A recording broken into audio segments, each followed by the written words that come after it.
Hi, I recently bought a Sage by Heston Blumenthal food processor and I thought I would do a review for AO. So inside the box comes obviously the food processor itself and a box full of tools to use with it.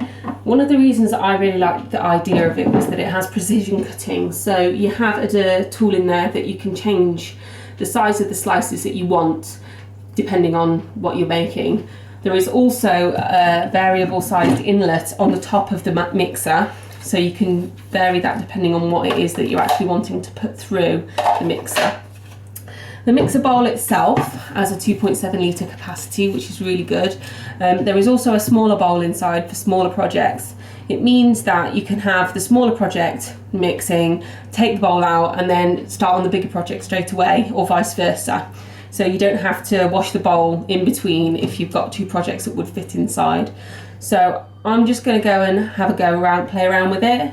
I'm going to bake a cake, see how that goes, and I will show you how I'm doing it. Okay. So after a quick read of the instructions, I've worked out what I need to do to make a cake, basically. It's suggested that I use the quad blade that comes with it to mix the ingredients, so that's what I'll be using today. At the bottom of the pack, there is also a dough blade for you to knead dough, so if you want to make bread. There is also a precision cutting device where you can set the amount of millimetres that you want to cut to if you want to slice things, so that's really good. There's also a grater. So I'm just going to get all my ingredients together and bake a cake. Right, so I've got all my ingredients ready and now I am going to mix it in the mixer. Let me just pop the camera down.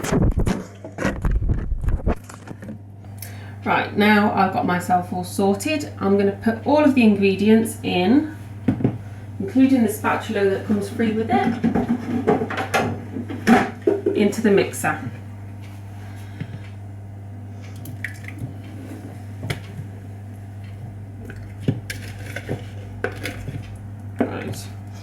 So it advised me to use the quad blade to do this, so we'll see how it gets on. I've not chopped the butter up at all, just to give it a test, to see how strong it is. So you have to clip this into place, like that, and let's start and see what we're doing. So, turning it on.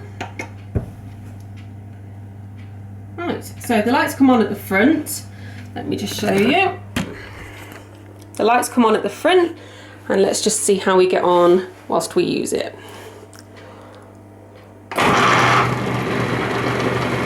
So it sounds ever so sturdy. It doesn't sound like it's struggling at all. So I'm just going to have a little look, see how we're getting on inside the bowl. We need a little bit longer. Okay.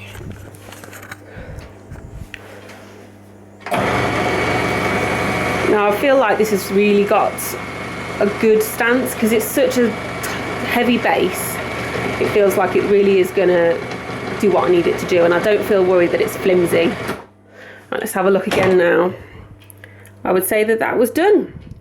Lovely. Right, so I'm going to now pop it into the tray, finish off baking the cake, and I will then do a review of the buttercream. Hi, so now I've baked my cake. I'm now going to do the butter icing. I always found this was a problem with previous food processors because they couldn't stand that the butter was in there and it wouldn't mix well, so we'll see how it goes. Right.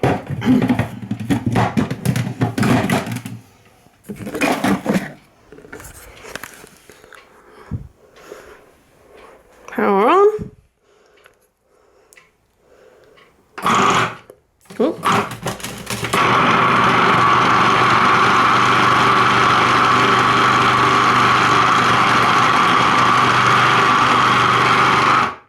So we had a bit of an explosion, but that was more my fault than it was the butter icing. Let me just see what the consistency is like.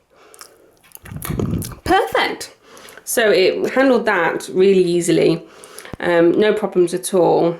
Overall, I would say that I really do recommend this mixer. You get loads of tools with it. It's really good. It's a nice looking piece to have on your sideboard as well, and also to do everything with. It's something that I'm going to keep out on my worktops and I'm probably going to use every day. So I'm really pleased with it, and I'm sure you would be too. Okay.